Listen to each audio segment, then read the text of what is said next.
Olá pessoal, estamos de volta no nosso canal Reflexão e Ação e meu nome é Adilson. Eu sou a Sônia, sejam todos bem-vindos ao nosso canal. Hoje estaremos refletindo no Evangelho de Jesus Cristo, segundo São Lucas, capítulo 7, versículo de 11 a 17. Vamos iniciar em nome do Pai, do Filho e do Espírito Santo. Amém. Vinde, Espírito Santo, enchei os corações dos vossos fiéis e acendei neles o fogo do vosso amor. Enviai o vosso Espírito e tudo será criado e renovareis a face da terra. Oremos. Ó Deus, que instruístes os corações dos vossos fiéis com a luz do Espírito Santo, fazei que demos retamente todas as coisas segundo o mesmo Espírito e gozemos sempre de sua consolação. Por Cristo Senhor nosso. Amém. Proclamação do Evangelho de nosso Senhor Jesus Cristo segundo São Lucas. Glória a vós, Senhor. Naquele tempo, Jesus dirigiu-se a uma cidade chamada Naim. Com ele iam seus discípulos e uma grande multidão. Quando chegou à porta da cidade, eis que levavam um defunto, filho único, e sua mãe era viúva. Grande multidão da cidade a acompanhavam. Ao vê-la, o Senhor sentiu compaixão para com ela e disse: Não choreis. Aproximou-se, tocou o caixão e os que o carregavam pararam. Então Jesus disse: Jovem, te ordeno, levanta-te. O que estava morto sentou-se e começou a falar. E Jesus o entregou à sua mãe. Todos ficaram com muito medo e glorificaram a Deus, dizendo: Um grande profeta apareceu entre nós, e Deus veio visitar o seu povo. E a notícia do fato espalhou-se pela Judéia inteira e por toda a redondeza. Palavra da salvação. Glória a vós, Senhor. O Senhor da vida demonstrando o seu poder. Enquanto eu estava aqui proclamando essa palavra, lendo, e eu imaginei a cena, eu fiquei lendo e vendo tudo, visualizando.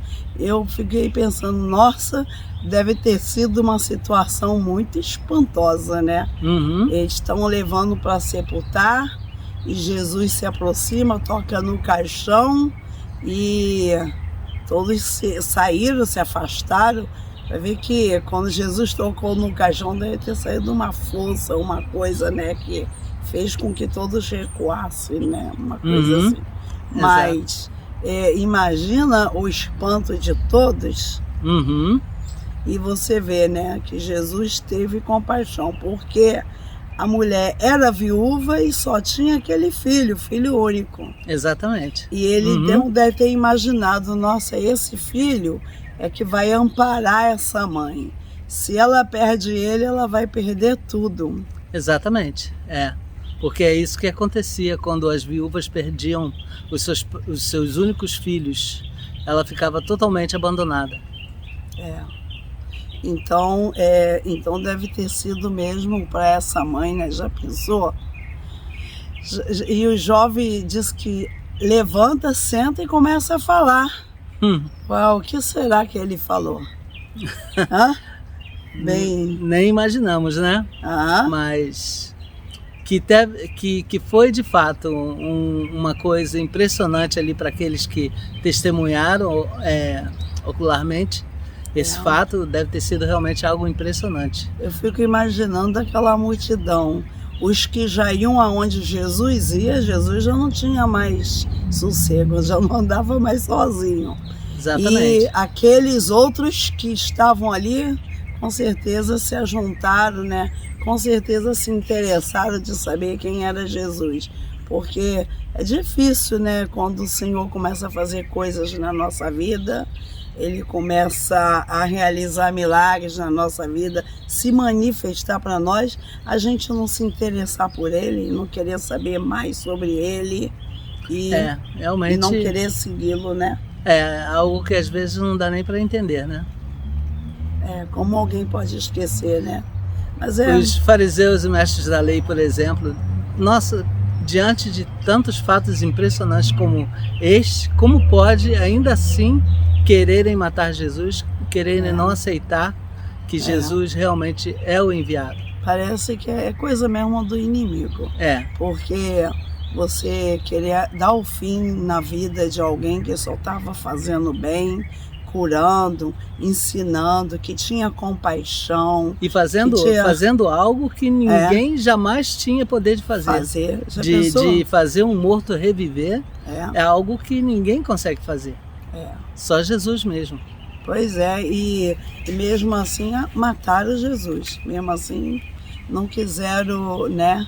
Não quiseram seguir e não quiseram se fechar o coração. Deve ser por isso que tem aquela profecia, né? Que os olhos não vejam, que os ouvidos não ouçam, né? E assim eles não se convertam. Porque estavam realmente assim, não é que Deus quis isso, mas foi porque eles fizeram essa escolha, porque estavam tão obstinados com uma ideia. E nós vemos que acontece no mundo de hoje. Quando você tem uma obstinação com uma coisa, você só vê aquilo, você parece cego. Que fica cego para as outras. Perde a sensibilidade.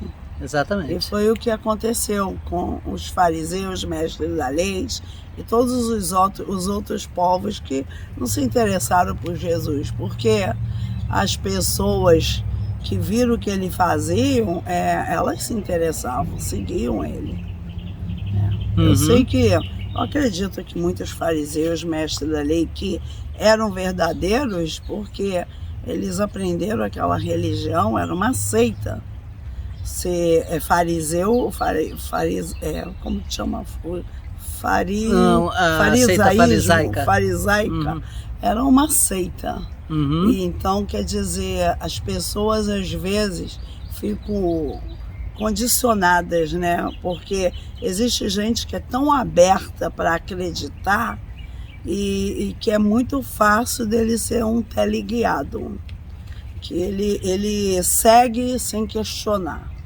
Mas quando a gente usa a nossa capacidade, a nossa inteligência, capacidade intelectual de questionar, é difícil de alguém enganar a gente facilmente.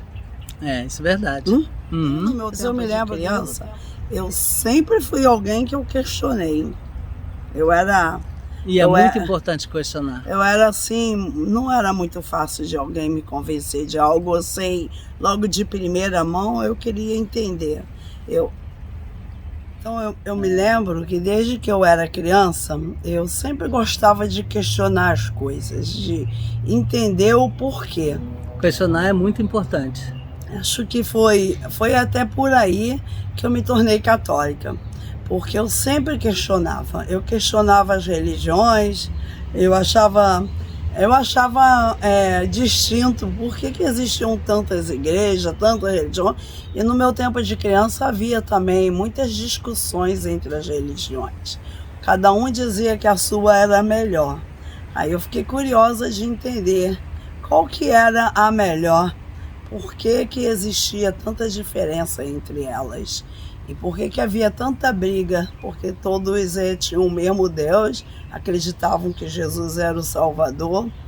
Mas no mundo de hoje, eu acho que estamos precisando muito de pessoas que questionem, que não fiquem assim, se deixando levar logo no primeiro que aparece, falando alguma coisa, porque as pessoas não estão questionando nada e estão se deixando levar por muitas doutrinas, não só doutrinas, mas por muita gente que faz promessas de trabalho, promessas de cursos, muita gente que está dando muita coisa de graça para gente. Manipuladores. Estão dando de graça. Sempre assim, o começo você não paga. mas depois tem um preço. Então, eu questiono tudo. Só que eu procuro não fazer expectativa. Os americanos falam assim, what is the catch? The catch. Né? O que está por detrás disso? Por detrás? O que está por detrás disso? Não é questão assim, jamais vou incentivar alguém a sempre duvidar, a não acreditar em ninguém, porque a gente não acredita desconfiando, não. Ou você acredita ou não acredita. Certamente a gente precisa dosar tudo, né? Acima de tudo, manter a coerência. Né? Isso que é importante. Mas é preciso. Nós estamos vivendo em um mundo onde muita gente está tendo muita vantagem, porque ninguém questiona, porque as pessoas acreditam logo de primeira mão em tudo e vão abraçando a causa sem entender. Então é preciso, antes de abraçar uma causa, a gente refletir sobre ela, entender, procurar ver a coerência, o sentido. Exatamente. É bom que lembremos que Jesus já havia nos advertido sobre isso. Os filhos deste mundo são mais espertos do que os filhos da luz. Nós que somos os filhos da luz, ou pelo menos estamos lutando para ser, nós temos tendência a ser enganados muito facilmente por esses filhos do mundo, que não têm o mesmo grau de moralidade, de ética que nós precisamos ter como cristãos. Eu sei disso, que a gente que já trabalhou com jovens sabe, né, que a tendência assim, de muitas pessoas sem muita maturidade é também confiar muito, acreditar em qualquer um, sem questionar. E por isso que a gente sabe que a maioria dos jovens que vão para as drogas, que caem no mundo das drogas, não são os ruins, não, são os bonzinhos. Né? Tinha um padre no Rio, uma vez eu ouvi dele, padre Jorjão, dizendo que o jovem tinha uma placa assim na testa: eu sou de quem me adotar primeiro. E existe ainda pessoas adultas que também são assim. Antes eu até atribuía muito ao jovem, mas tem muitos adultos que são, como fala aqui, naive, né, que fala em inglês, né? Naive. Que pessoas que fácil de ser levadas. São os jovens que nunca cresceram na realidade. Exato. Então é muito importante que a gente questione, que a gente entenda o significado, porque que aquilo está sendo oferecido para a gente, aonde aquela oferta vai nos levar. Você não pode, você tem que viver o agora, mas sabe que o futuro depende do que eu faço agora, nesse momento. Então é aí que muita gente às vezes cai. Mas tudo isso que nós estamos falando, nós estamos refletindo nesse evangelho onde Jesus chega nessa cidade chamada Naim, e quando ele entra na porta da cidade, a gente ouve falar assim, a porta da cidade as cidades no tempo de Jesus, elas eram cercadas por muralhas para se proteger, e tinha uma porta de entrada na cidade. Então quando ele entra, dá de cara com esse funeral, né? As pessoas estão caminhando para enterrar um jovem, que era o filho único de uma viúva. E sabemos que no tempo de Jesus, as viúvas ficavam pobres, desamparadas, não tinha nenhuma lei que as protegia. Então, a única riqueza delas era o filho, era a família. E Jesus se compadeceu dela, e então Jesus ressuscitou o seu filho. E o que a nossa reflexão está nos levando a falar todas essas coisas é que Jesus deu muitos testemunhos, ele fez muito boas ações, ele foi uma pessoa que não só falava do reino de Deus, que ele foi um Deus que se encarnou e se fez homem, que estava no meio de nós, e que as pessoas não sabiam disso, então ele se passava por uma pessoa como nós, um homem somente, mas ele foi um Deus que se humanizou e viveu a nossa realidade e tinha os nossos sentimentos. Então ele teve o sentimento de compaixão, que é um sentimento próprio de Deus. Eu acredito que foi de Deus que nós herdamos, né, essa compaixão, né? Isso é verdade. E ele, então, ressuscitou esse filho e todos viram tudo. E mesmo assim, aqueles que só queriam persegui-lo fecharam seus olhos, fecharam seus ouvidos e continuaram perseguindo Jesus. Eles chegaram a um tal ponto de cegueira que não adiantava nada que Jesus fizesse, nada que Jesus falasse, nada que Jesus demonstrasse do seu poder, da sua glória, nada, absolutamente nada servia para que eles deixassem essa cegueira de lado e acreditassem em Jesus. Então o que nós estamos falando assim, a gente tem que questionar em quem a gente acredita, em quem a gente segue, porque o exemplo, a atitude da pessoa que está nos dando direções, que está nos direcionando, vale muito a pena você olhar, não aquilo que a pessoa fala, porque as pessoas falam coisas muito boas delas mesmas. Eu falo coisa muito boa de mim mesma. É natural que a gente se veja sempre com bons olhos. Mas a árvore, ela só é reconhecida pelos seus frutos. Mas são os frutos que vocês têm que ver. O que essa pessoa faz? Se são bons frutos ou maus frutos? Qual o tipo de vida que ela tem? O que ela semeia? E aí você vai seguir, né?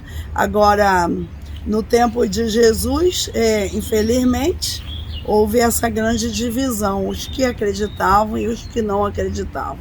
Existem pessoas que não são capazes de mudar. Eu me lembro que minha mãe falava uma frase, muitas frases. Minha mãe era uma pessoa que gostava de muitas frases. Muitas coisas mais tarde eu vim entender. Sabedoria quando eu cresci, popular. Ela dizia assim, eu sou o que sou, mas... e nada vai me mudar. Eu nasci assim e vou morrer assim. Mas quando eu tomei conhecimento que isso não era certo, eu rebatia muito com ela. Eu falava assim, a gente não nasce de jeito nenhum. A gente é que aprende o jeito de ser vivendo. E se você aprende um jeito ruim, você não pode bater o pé que eu vou morrer assim. Exatamente. Mas você tem que mudar. Você vê, é muito mais fácil dizer, eu nasci assim, não tem jeito, do que você reconhecer que você que se fez assim e que você precisa mudar, né? É muito mais fácil falar, eu nasci assim, não tem jeito, não vai adiantar. Bom, só sei que eu sempre dizia para ela, não existe isso, que eu nasci assim, vou morrer assim. Ninguém nasce nada. A gente nasce, o neném é nada, mas você pode identificar já a personalidade do neném. Tem neném que você já vê que ele tem aquela tendência. Tem uns nenéns que são muito pirracentos para conseguir aquilo que querem. E bate o pé, se joga no chão, faz pirraça mesmo. E existe os neném que são bonzinhos. Tudo tá bom. Você botou sentado, ele fica ali.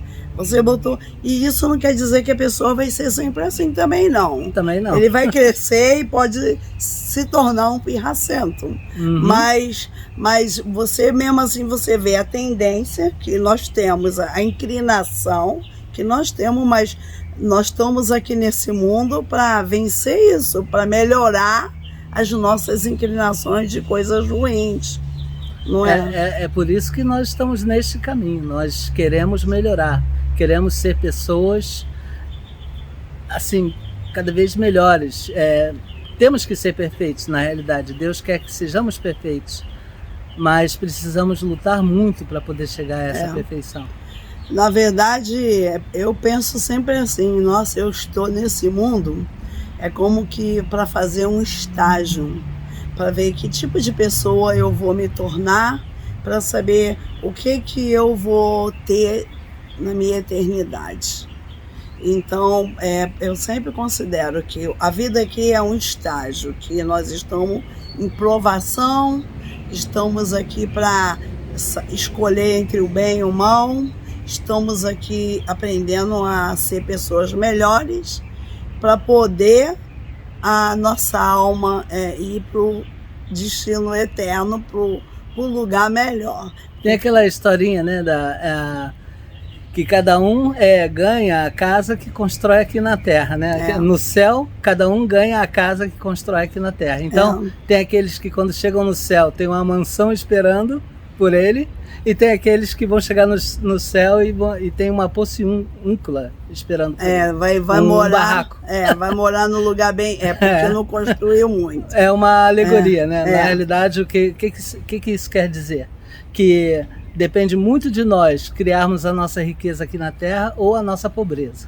Depende da maneira como a gente vive. Agora, que Jesus está dando sinal, Jesus fez muitos milagres e continua dando para que a gente continue acreditando nesses relatos que a gente lê no Antigo Testamento, no Novo Testamento, os relatos sobre ele. A gente vê assim, no Antigo Testamento, tudo que se fala sobre Jesus é tudo que ele faria quando ele viesse, que ele ia fazer isso, que ele... Então, o Antigo Testamento dá o testemunho de como seria quando Jesus viesse. E assim, as pessoas da época que Jesus viesse iam reconhecer ele, porque os profetas já disseram que ele ia fazer muitas coisas. E quando ele vem, ele concretiza isso. E mesmo assim, ainda existem os que acreditam e os que não acreditam. Mas cada um de nós somos responsáveis. Assim, eu não sou responsável pela fé de ninguém. Eu sou responsável de contribuir para que as pessoas tenham fé. Mas eu não sou responsável se elas não querem. Mas pela minha, sim. E se cada um fizer pela sua, então vai fazer grande progresso nesse mundo, não é? Exatamente. Igual me lembro da lenda de Paris. Se cada um limpar a sua calçada, a cidade inteira vai ficar limpa. Isso é verdade. Então é isso. Então nós vamos terminando por aqui, né? Vocês viram, nós ficamos sexta e ontem sem fazer vídeo. Eu não estava me sentindo bem, passei esses dias todos sentindo muito mal, mas graças a Deus parece que hoje eu já estou melhor. Eu tenho diabetes e às vezes complica um pouco, então eu estava com muito pouca energia, meus olhos estavam fundos, eu não me sentia bem, né, para fazer. Então por isso que nós não tivemos, mas a gente sentiu muita falta de fazer o vídeo com vocês. A minha reflexão no Evangelho foi ouvindo do Padre Paulo Ricardo, ouvi umas pregações, foi assim que eu fiz, né? Mas a gente fica aí para a próxima, né? Estou pedindo a Deus para não deixar que isso aconteça, porque tivemos umas pessoas que ficaram nos perguntando pelo WhatsApp: cadê o vídeo? Oh, não tem o vídeo hoje? Eu tenho gente que dorme, antes de dormir escuta nosso vídeo. A maioria das pessoas que eu sei escuta o nosso vídeo à noite. Que honra, né? À noite. E disseram isso, mas eu expliquei que eu não estava sentindo bem, eu não tinha energia para fazer o vídeo. Eu fiquei faltando tanta energia em mim, foi bem difícil mesmo, mas... Graças a Deus estamos de volta. Então, até amanhã, se Deus quiser. Fique todo mundo com a paz do Senhor, né? E que o Senhor continue nos abençoando, abrindo nossos olhos, nosso coração. Bom, quem abre somos nós. E que Ele entre, né? Que Ele nos dê um toque. O Espírito Santo te toca e você abre. O Senhor não faz isso por nós, porque Ele respeita a nossa liberdade que Ele mesmo nos deu quando nos criou. Cabe a nós abrirmos a porta. Então, que a gente saiba abrir a porta do coração para Ele entrar e que a gente não seja insensível com tudo que Ele realiza na nossa vida. Amém. Então, terminamos em nome do Pai, do Filho e do Espírito Santo. Amém. Amém. Até Paz amanhã. de Cristo para todos nós. Até amanhã.